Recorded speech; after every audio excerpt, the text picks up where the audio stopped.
함께 말씀 나누기를 원합니다. 우리가 신앙생활하고 우리에게 주어진 삶을 살아가면서 주변에 누군가에게 나도 저 교회에 가서 저렇게 예배드렸으면 좋겠다라고 생각하거나 그렇게 결단하게 할 수 있는 공동체의 예배가 있다면 그것이 어쩌면 진짜 예배가 아닐까 생각해 봅니다. 초대교회의 예배 모습은 바로 그랬다라는 것이죠.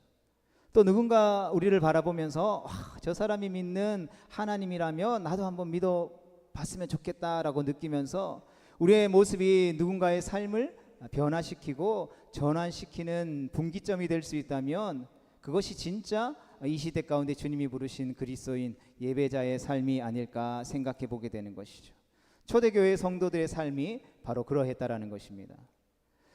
성도 여러분, 교회라고 한다면 교회를 구성하는 여러 가지 요소들이 있을 것입니다. 그 가운데에 예배라고 하는 것은 교회를 이야기할 때에 빠질 수 없는 핵심 요소일 것입니다.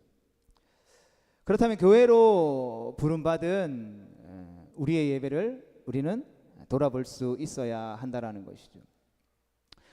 내가 교회입니다. 맞습니까? 우리가 교회입니다. 그렇다면 우리 각자 스스로에게 질문해 볼 수 있어야 하는 것이죠. 나는 어떤 예배를 드리고 있는지, 그리고 과연 내가 드리고 있는 이 예배가 진정한 예배일까에 대한 질문을 던져볼 수 있어야 한다는 것이죠. 삶에 있어서 방향성은 매우 중요합니다. 교회에 있어서도 방향성이 매우 중요하겠죠. 우리가 아무리 넓은 길을 가고 좋은 길을 가서 그 길에 성공과 출세가 보장되어 있다고 하더라도 그 길이 우리가 가야 할 방향성과 다르다면 우리는 과감히 그 길에서 돌이킬 수 있어야 할 것입니다. 반대로 아무리 협착하고 좁고 찾는 사람이 적다 할지라도 우리가 가야 할 그 길의 방향성이 맞다면 우리는 그 길을 끝까지 인내하며 걸어갈 수 있어야 한다는 것이죠. 이처럼 예배에도 올바른 방향성이 중요하다라는 것입니다. 그냥 교회에 와서 예배 드린다라고 해서 때로는 숫자적으로 많은 사람들이 예배를 드리고 있다고 해서 하나님이 받으시는 예배라고 할 수 없는 예배가 있고, 비록 작고 부족하고 연약해 보이는 두세 사람이 모인 예배가 있다 할지라도 하나님이 기뻐 받으시는 예배가 있다라는 것이죠. 목사님 하나님 앞에 예배하는 예배가 다 하나님이 기뻐 받으시죠 라고 이야기할 수도 있겠지만 실상은 그렇지 않다라는 것을 우리는 직시해야 하는 것입니다. 그러하게 예배에 대한 방향성은 주님의 몸된 교회로 부름받은 그 교회 공동체가 가진 생각에 따라 결정되어지죠. 산동교회가 추구하는 예배 방향성은 다음과 같습니다. 먼저 하나님을 사랑하는 것이죠. 우선성에 대한 부분으로 교회에서는 예배가 제일 중요하다라는 것을 말하는 것입니다. 따라서 우리는 모든 일을 할 때에 반드시 예배로 시작해야 하는 것이죠. 우리는 예배를 통해서 우리 하나님의 임재를 경험하고 하나님이 임재하시는 그 임재를 통해서 우리의 삶이 변화되어집니다. 그리고 변화되어진 우리의 삶을 하나님이 기뻐하시는 거룩한 산제물로 온전히 드릴 때에 우리는 만민이 예배하고 기도하는 주님의 몸된 교회로 함께 지어져 갈 수 있게 되어지는 것이죠. 그러나 우리가 그렇게 이곳이 좋사온 이곳에서 예배만을 드린다고 해서 우리의 예배의 본질적인 완성을 이루었다라고는 할 수 없을 것이죠.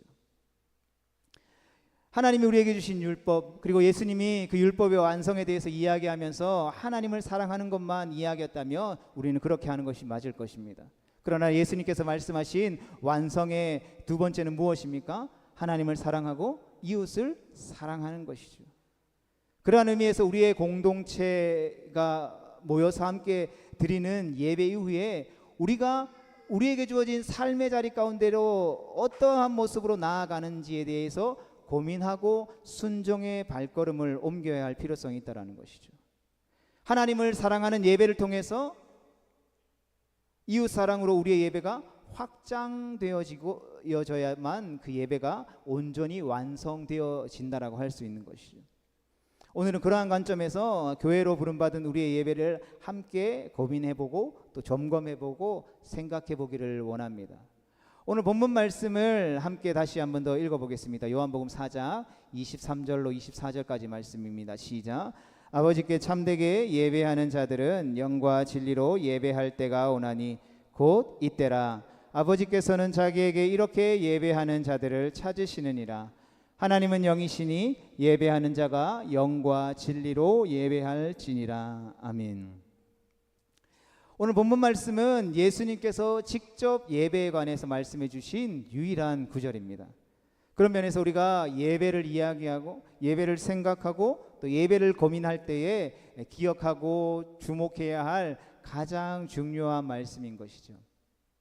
배경은 이렇습니다. 예수님이 제자들과 함께 사마리아 지역으로 지나가실 때에 우물가에서 물을 깃고 있던 한 여인에게 다가가 물 한 잔을 청하게 됩니다.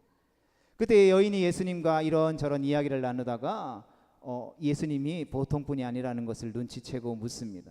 선생님, 우리가 어디에서 예배 드려야 합니까? 여인은 장소에 대해서 물어봤습니다. 왜 그렇습니까? 당시에 이스라엘 백성들이 하나님을 예배할 때에는 예루살렘 성전에서 드리는 예배만 하나님이 받으신다라고 생각했기 때문입니다. 사마리아인은 이스라엘 백성들이 포로로 잡혀갔다가 돌아왔었을 때에 순수 혈통이 아니라 이방 족속과 섞여서 소위 유대인들이 말하는 정통 유대인들과는 거리가 먼 좀 소위 말해 불결하게 여기던 사람들이었다라는 것이죠. 그래서 내가 예배드리고 싶다라고 해서 마음껏 예루살렘 성전에 가서 하나님을 예배할 수 있던 시대가 아니었다라는 것이죠. 어쩌면 이 여인에게는 하나님을 예배하고 싶은 영적인 갈망이 있었는지 모르겠습니다. 그래서 여인이 나는 예배드리고 싶은데 예배드릴 상황이 없으니까 그러면 우리는 어디에서 예배드려야 합니까? 라고 장소에 대한 것을 물어보죠. 그런데 예수님이 이렇게 말씀하십니다. 너희가 하나님께 예배를 드릴 때는 장소가 중요한 게 아니야. 하나님은 영이시기 때문에 너희가 신령과 진정으로 개역 개정 성경은 영과 진리로 예배 드려야 한다라고 이 여인에게 말씀하십니다. 예수님이 말씀하신 이 이야기의 의미는 무엇입니까? 먼저는 건물 즉 장소가 예배의 본질이 아니라는 것을 말씀해 주고 계시죠. 과연 오늘 우리가 영이신 하나님께 신령과 진정으로 예배 드릴 수 있을까요? 우리가 교회 중심적인 즉 건물 중심적인 사고방식과 틀에 갇혀서 예배를 드리고 있지는 않은지 생각해 볼 수 있어야 한다는 것이죠. 그리고 하나님이 기뻐하시는 영적인 차원의 예배란 과연 무엇일까요? 어떤 교회는 영적인 차원의 예배를 드리지만 또 어떤 교회는 교회 중심적인 건물 중심적인 틀에 갇혀서 예배를 드리기로 합니다. 그리고 만약에 산동교회라고 하는 교회 건물을 이탈해서 예배 드리는 것은 예배를 드리지 않는 것입니다 라고 말한다면 여러분 머릿속에 지금 어떤 생각이 드십니까? 여러분 산동교회 이 자리에 지금 앉아있는 이 자리에서 예배 드리는 것이 아니고 다른 곳에 가서 예배 드리면 그것은 예배가 아닙니다 라고 이야기하면 어떤 마음이 드시냐는 것이죠. 저도 목회의 길을 걸으면서도 가끔은 이제 선교지를 가거나 또 심의 시간을 가질 때에 강단에 서지 않을 때가 있습니다. 그런데 어쩌면 제가 방금 말씀드린 이 말조차도 굉장히 교회 중심적이고 목회자 중심적인 생각일 수 있다는 것이죠. 그런데 그러면 왜 그런 이야기들을 목사인 저도 성도인 여러분들도 하게 될까요? 우리는 생각하죠. 이왕이면 예배에 성도들이 한 사람도 빠지지 않고 교회에 나와서 예배 드리면 좋겠습니다. 빈자리 없이 예배장 자리가 꽉꽉 들어찼으면 좋겠다라고 생각한다라는 것이죠. 아멘 안 하시네요. 그런데 우리가 좋다고 인간이 좋다고 느끼는 감정과 하나님께서 기쁘다라고 느끼는 감정이 일치하지 않을 수 있다라는 것이죠. 우리는 굉장히 교회 중심적인 특별히 이 한국 교회 안에는 교회 중심적인 틀에 갇혀서 예배와 교회를 장소적인 개념으로만 생각할 때가 있다라는 것이죠.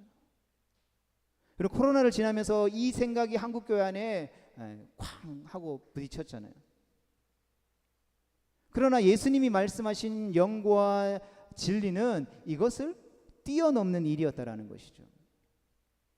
저에게는 한 가지 소망이 있습니다. 그것이 무엇이냐면 어느 정도 성도 여러분들과 제가 친밀해지고 산동교회를 향한 하나님께서 주신 목회 비전들이 어느 정도 잘 오해 없이 나누어지고 풀어지게 되면 뭐 짧게는 뭐 한 달에서 2달 정도, 또 길게는 뭐 한 반년에 한 번 정도는 우리가 토요일에 모여서 예배를 드리고, 주일 예배를 드리고, 주일에는 우리가 뭐 몇 명 모이지 않는 개척교회나 아니면 우리보다 더 열악한 환경에서 목회하고 있는 시골에 있는 아무도 찾지 않는 그러한 교회들에 가서 함께 또 예배 드려줄 수 있는 시간들을 가지면 좋겠다라는 소망이 있습니다. 또 믿지 않는 일가 친척들이 결혼식을 하거나 집안에 모임이 있을 때, 또는 직장과 생업과 일터의 문제들로 인해서 주일을 본교회에서 지키지 못하는 경우들이 생기게 되어서 고민이 될 때에 기도하면서 축복하면서 파송해 줄 수 있었으면 좋겠습니다. 또 지난 우리가 코로나의 시기를 지내오면서 유튜브나 영상으로 예배를 많이 드리죠. 그래서 상황이 정 여의치 않으면 영상으로라도 예배 드리십시오라고 마음 편히 말씀드리면 좋겠습니다. 그런데 이런 소망들이나 이런 이야기들을 하면 더러는 이렇게 생각해죠. 아, 그렇구나. 뭐 그럼 굳이 뭐 주일날 매주 막 불편하게 교회에 나올 필요 없겠다. 그냥 뭐 집에서 영상으로 예배드리고, 뭐 주일날 좀 늦으면 그냥 예배 시간 늦으면 안 되니까 가까운 교회 가서 예배드리면 되겠네 라고 생각할 수도 있다라는 것이죠. 오늘날 많은 사람들이 이렇게 생각하죠. 실제로 코로나 시기를 겪으면서 교회들이 영상으로 예배 드려도 됩니다. 집에서 나오지 마십시오. 하나님이 영상으로 드리는 예배에도 함께 하십니다 라고 이야기하자, 연령대가 젊어지면 젊어질수록 사람들이 어떻게 생각합니까? 아, 교회 가지 않아도 되는구나, 영상으로 예배 드려도 되는구나 라고 교회를 가지 않는 현상들이 일어나고 있다는 것이죠. 그런데 우리가 앞에서 언급된 상황들이나 형편들을 통해서 다른 곳이나 영상으로 예배 드려야 할 상황이 주어질 때에 우리가 생각하고 고민해야 할 부분들이 있다는 것이죠.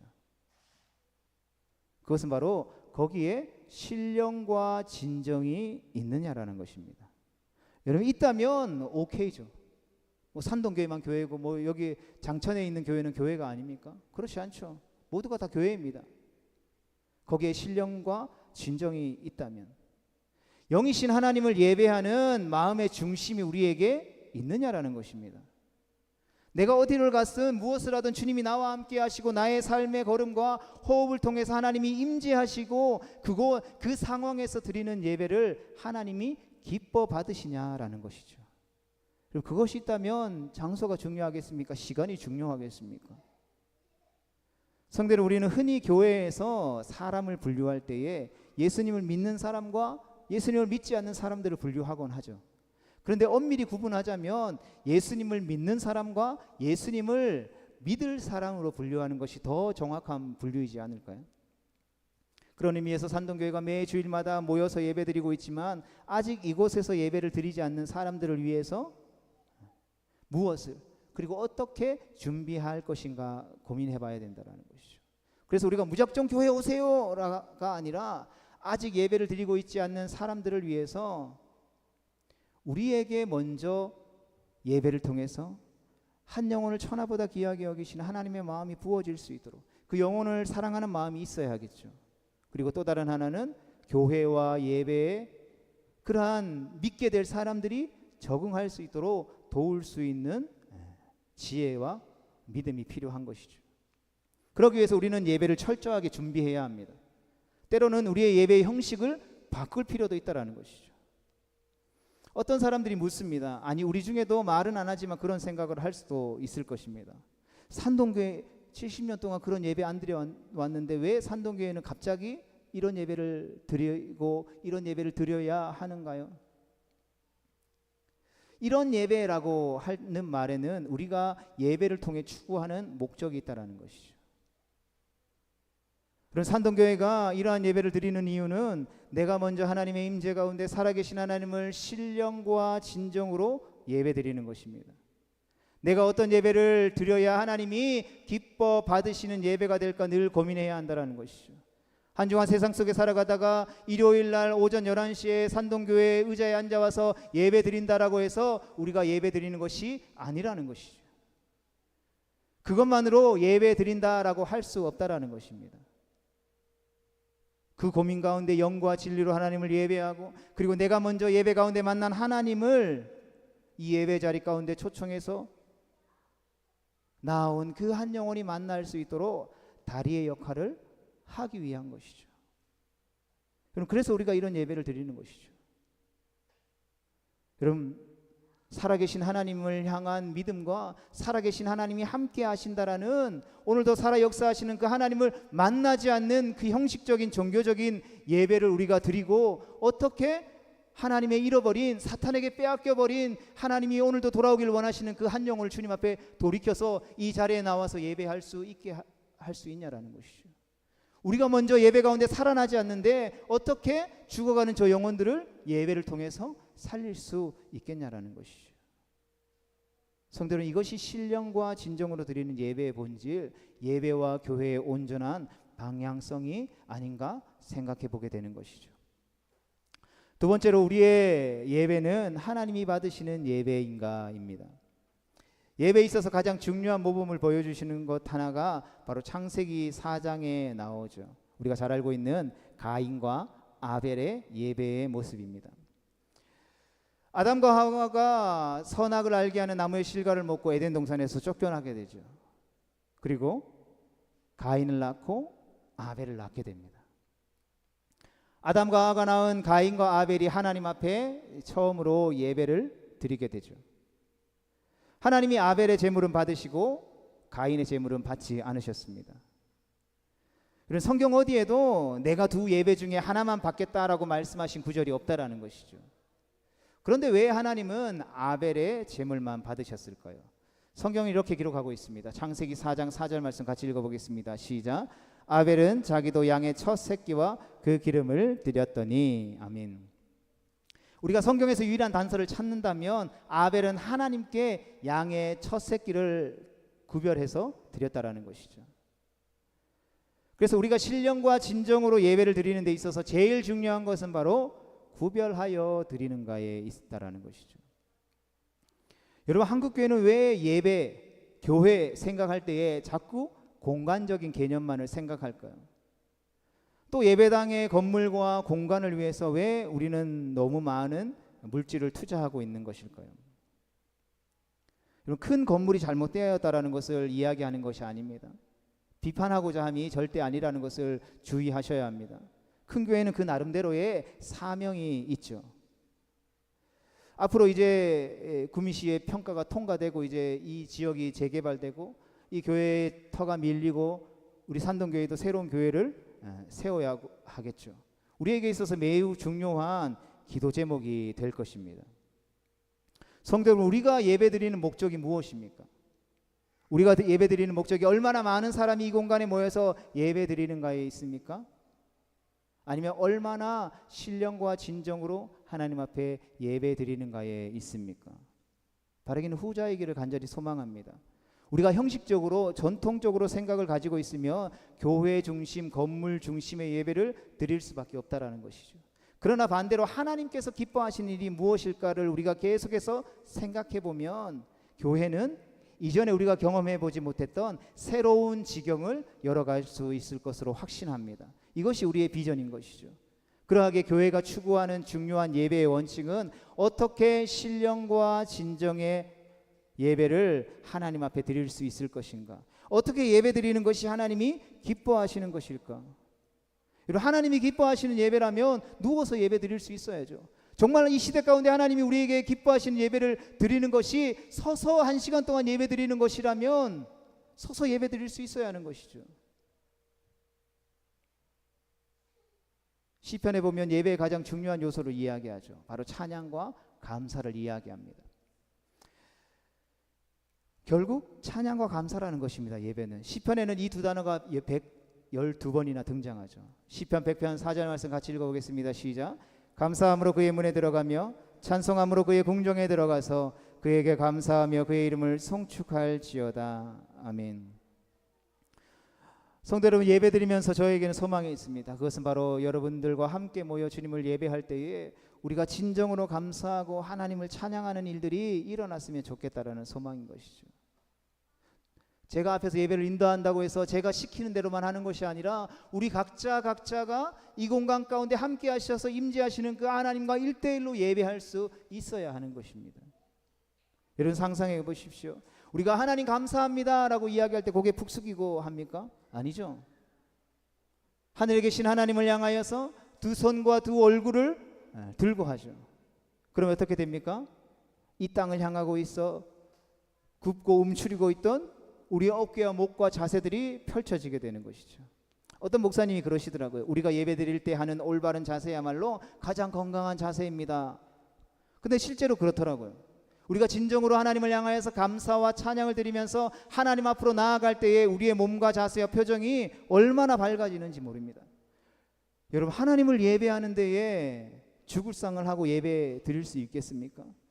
하나님이 나를 구원하셔서 나를 이 예배 자리에 불러주셔서 이 예배 가운데 임재하셔서 나를 만나주시는데 여러분, 우리의 얼굴과 표정이 죽을 상이 될 수 있을까요?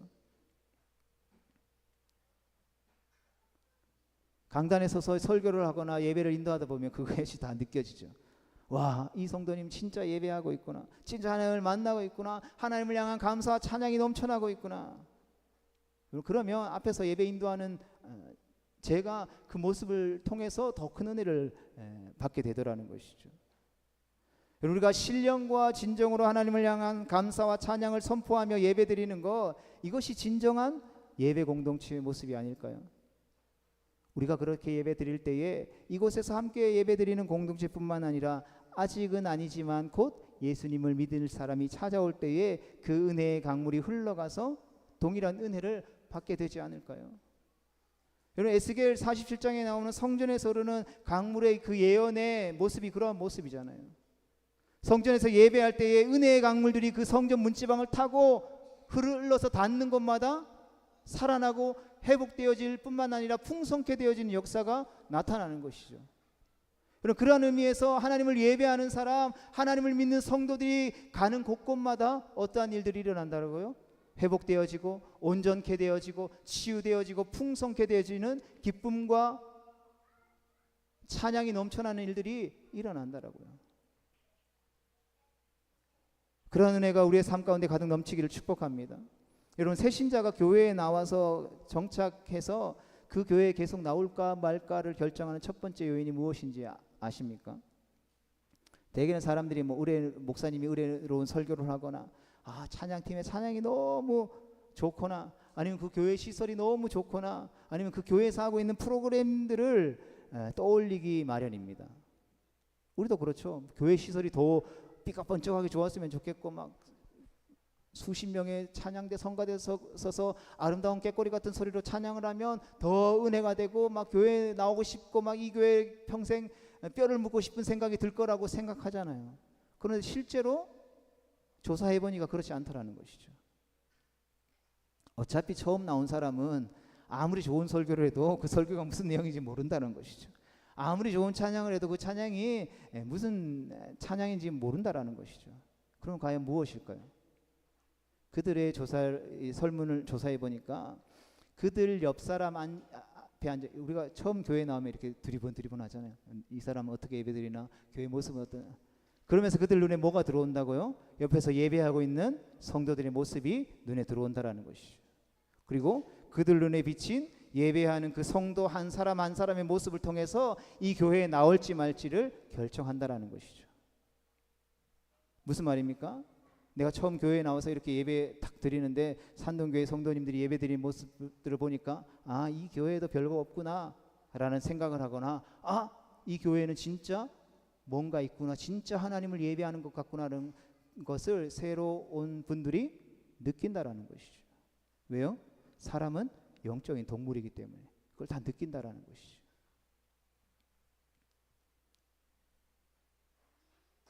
우리의 예배드리는 모습이 궁금증을 유발시킬 수 있어야 한다는 것이죠. 저 사람은 왜 저렇게 웃으며 예배할까? 저 사람은 왜 저렇게 눈물을 흘리며 예배할까? 저 사람은 왜 저렇게 감격하는 것일까? 저 사람은 왜 가만 앉아있지 못하고 일어서서 박수치면서 소리 지르며 즐거워하며 춤추며 예배하는 것일까? 궁금증을 유발할 수 있어야 한다는 것이죠. 바로 교회에서 예배하는 예배자의 모습을 보고 새신자가 신앙을 결정짓는다라는 것이죠. 성도 여러분, 이처럼 신령과 진정으로 살아있는 예배를 드리는 공동체에는 과연 어떤 일이 일어날까요? 살아있는 예배를 드리는 영과 진리의 예배자의 가장 특징은 부르심에 순종하는 삶을 사는 것입니다. 즉 예배라고 하는 것은 부르신 삶의 자리에서 순종하는 것이죠. 일요일 오전 11시에 산동교회라고 하는 예배당 건물에 나와서 1시간 내지는 1시간 반 앉아 있다가 가는 것을 우리는 성경은 예배라고 부르지 않는다라는 것이죠. 예배는 무엇으로 증명되어야 합니까? 삶으로 증명된다라는 것이죠. 아니 증명되어져야만 하는 것입니다. 그런데 말씀대로 사는 것이 쉽지 않죠. 왜일까요? 우리가 예배드리는 이 시간에 저 목사님 말씀도 참 잘하네, 내가 말씀대로 사나 두고 봐라 하는 사람이 있을까요? 없으시죠. 대부분 제가 나누는 말씀을 들으면서 그래 오늘 목사님 좋은 말씀 해주셨으니까 오늘부터 말씀대로 살아야지 다짐하면서 예배당 문을 나선다고요. 그럼에도 불구하고 우리가 순종함으로 영과 진리의 예배자로 부르신 삶의 자리 가운데 살지 못하는 데는 이유가 있다라는 것입니다. 히브리서 11장 36절로 38절까지 말씀 같이 보겠습니다. 시작. 또 어떤 이들은 조롱과 채찍질 뿐 아니라 결박과 옥에 갇히는 시련도 받았으며 돌로 치는 것과 톱으로 켜는 것과 시험과 칼로 죽임을 당하고 양과 염소의 가죽을 입고 유리하며 궁핍과 환난과 학대를 받았으니 이런 사람은 세상이 감당하지 못하느니라. 그들이 광야와 산과 동굴과 토굴에 유리하였느니라. 아멘. 갑자기 왜 이런 말씀이 튀어나왔을까요? 우리 성경을 봐도 모든 믿음의 사람이 축복을 받으며 잘 살지 못했다라는 것입니다. 잘 살았던 사람이 있는가 하면 믿음으로 살아간 것 때문에 고난과 핍박을 당한 사람도 많다라는 것이죠. 여러분, 영과 진리의 예배자의 삶을 사는 딜레마가 바로 여기에 있다라는 것이죠. 그런데 성경은 뭐라고 평가합니까? 이 둘을 다 믿음으로 살았어 라고 말씀하고 있다라는 것이죠. 즉 이 땅에서 우리가 예배자로 영과 진리로 예배드리는 예배자로 살아갈 수 있는 것은 원하는 결과를 우리의 삶 가운데 얻었기 때문이 아니라는 것이죠. 예배자에게는 말씀대로 사는 삶, 진리를 따르는 삶 그 자체가 중요하다라는 것이죠. 그것이 우리가 이 땅 가운데 교회로 부름받고 교회되어져서 예배자로 살아가는 삶의 의미와 방향성이 되어야 한다는 것이죠. 한 가지 이야기를 하고 말씀을 마치려고 합니다. 이스라엘 백성들이 40년 동안 광야를 지나면서 가나안 땅으로 들어가게 되죠. 가나안을 이스라엘 백성들과 성경은 약속의 땅이라고 부릅니다. 이스라엘 사람들이 이 가나안 땅을 생각하면서 무슨 꿈을 꾸었을까요? 약속의 땅, 그곳은 젖과 꿀이 흐르는 땅이라고 생각하지 않았을까요? 실제로 하나님이 그렇게 말씀해 주셨고 정탐꾼들이 가서 그 땅에 자라고 있는 과일과 열매들을, 곡식들을 가지고 왔을 때 그렇게 보였을 것입니다.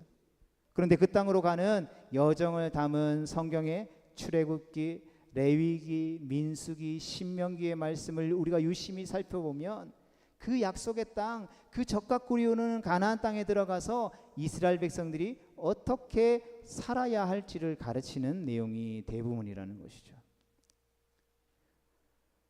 너희가 가나안 땅에 들어가게 될 텐데, 내가 너희에게 약속한 땅으로 들어가게 될 텐데, 그것은 너희가 원하는 모든 것을 얻을 수 있는 땅이 아니야. 그 약속의 땅에 들어가서 약속하신 백성으로 살아가는 법을 그렇기 때문에 알아야 해, 배워야 해, 이 광야에서 준비해야 해 라고 말씀하시는 내용이 대부분이라는 것이죠.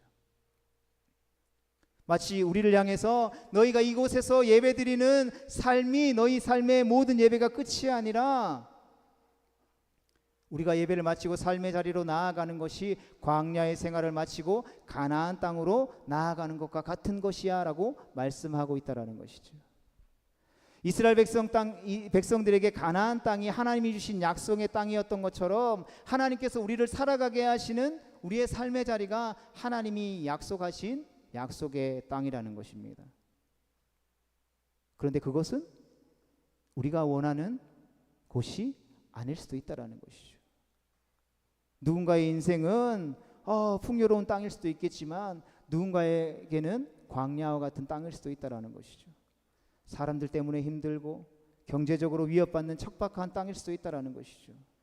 그런데 성경은 하나님이 부르셨다면 그곳이 메마른 땅이든 적과 꿀이 흐르는 땅이든 거기서 우리가 어떻게 살아가느냐, 진정한 영과 진리로 예배하는 예배자가 되느냐 되지 않느냐가 더 중요하다라고 말씀하고 계시다라는 것이죠.